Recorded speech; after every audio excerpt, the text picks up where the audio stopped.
about time. What's going on? Rumor report, rumor report. This is the Rumor Report Talk to him. with Angela Yee on The Breakfast Club.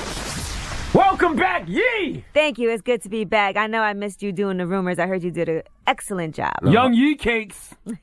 All right. Cakes at the bar, Yee. Kendrick, it's a bathing suit. And I've seen you in something smaller than that. Ooh. In the Bahamas, okay? Touche. All right, Kendrick Lamar has revealed his album details, his album cover. Damn. What did y'all think? I know you guys saw it. I don't know. It gave me a Oh, Dirty ODB type of Bastard, vibe. yes. Definitely.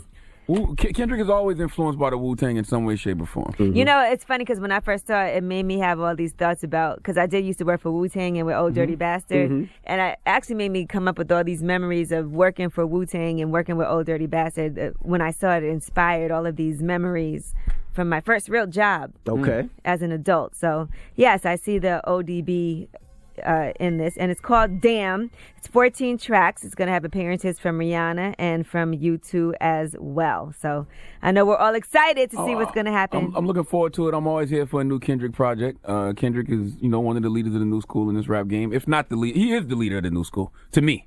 But I still think Big Sean is the best at this present moment, but all that could change tomorrow. Yeah, Big Sean's concert last night, crazy. You forget how many hits that guy has. Yeah. Hits after hit after hit. Well, there were a lot of memes from this album cover as well. I'm sure you guys saw some of those as well, but we're all here for it. Okay. Yep. David Letterman has a book out. It's called Letterman, the Last Giant of Late Night. It's his biography, and he talks about how his life spiraled out of control after his 2009 sex scandal. He said he compared it to having killed your family in a car crash. That's because he had to come out on air and admit that he had a series of affairs with female employees, including his longtime assistant, Stephanie Burkett. As a matter of fact, Burkett's ex-boyfriend tried to extort David Letterman when he found out about the affair from reading her diary. He actually ended up going to jail for extortion, and he was sentenced to 6 months for that. But he talked about how a lot of people suspected that he was having this affair. He had a meeting with his staffers. He had to kind of let everybody know what was going on. He said, I didn't want to go outside. Outside, I was scared as I've ever been in my life. The show was endlessly helpful. He had to publicly apologize on his show and admit everything, that he was having sex with different women that worked for him. I mean, people can survive a little infidelity, adultery. Okay, you cheated on your wife. We get it. It's really not for us to judge. That's more between you and your house. Him and his family. You know what I'm saying? It's not like he out here sexually assaulting women like Bill O'Reilly. Well, the thing is that it was a series of affairs, and he actually ended up having to come out and say it on air. So I'm sure that was very destroying and hurtful to his entire family. Did he tell his wife first? As long as he told his wife first and got that out the way, you can tell everybody else, like, look, man. I mean, it's still depressing. I mean, I went through something similar, and it's not easy to deal with. I mean, well, David Letterman said, looking at it now, yes, I think they would have had good reason to fire me because he could have lost his job over that as well. Really? He said, but at that time, I was largely ignorant as to what really I had done. It just seemed like, okay, well, here's somebody who had an intimate relationship with somebody he shouldn't have had an intimate relationship with. And he said, I always said, well, who hasn't, to myself. Why would he lose his job? I guess because it's his assistant and people that work for him. Well, so if he paid his assistant, he could have did it. But if it's employees that he worked with, maybe. You can't have sex with your employees? When you're a superior, you can't really do that because then people could argue that it puts them in a position where... So what about when Chelsea Handler was on E and she was dating the head of E? That's true. But I don't get it. Well, now dating and having a real relationship with is different.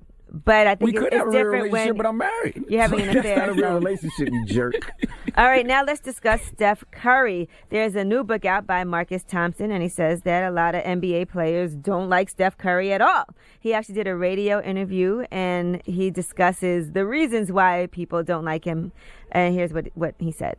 There was a time where LeBron and Steph were like little brother, big brother, and LeBron was like a mentor. And then Steph kind of like challenged LeBron's status. And I think the part that's odd for Steph is like, why does that mean there has to be some beef between us? Because the outside world is pitting us together. Why do you and I have to now have this disdain between us? I thought we were cool. That's the questions that is in Curry's mind and Curry's camp. Why do you not like me when all I did was basically respect everything you did and kind of follow the model you carried out? Sounds like hate. Yeah, he also Sounds said like Chris. hate to me. Exactly what it We'll sounds get more like. into it later because we're going to discuss this some more. But he also talks about Chris Paul not liking him. And he even said that Russell Westbrook just didn't like Chris Paul. I mean, just didn't like Steph Curry at all. So that book is out as well. The Miraculous Rise of Steph Curry. It's probably jealousy and envy. I mean, Steph is little and he's khaki colored and he's got that perfect kind of image thing, you know, the wife and the kids. The number one selling jersey in the league. Yeah, I mean, they probably just hate on the smallest things with Steph. Like, yo, I eat your chicken trash. Like, stupid stuff like that. And he just wants to be liked. The Breakfast Club.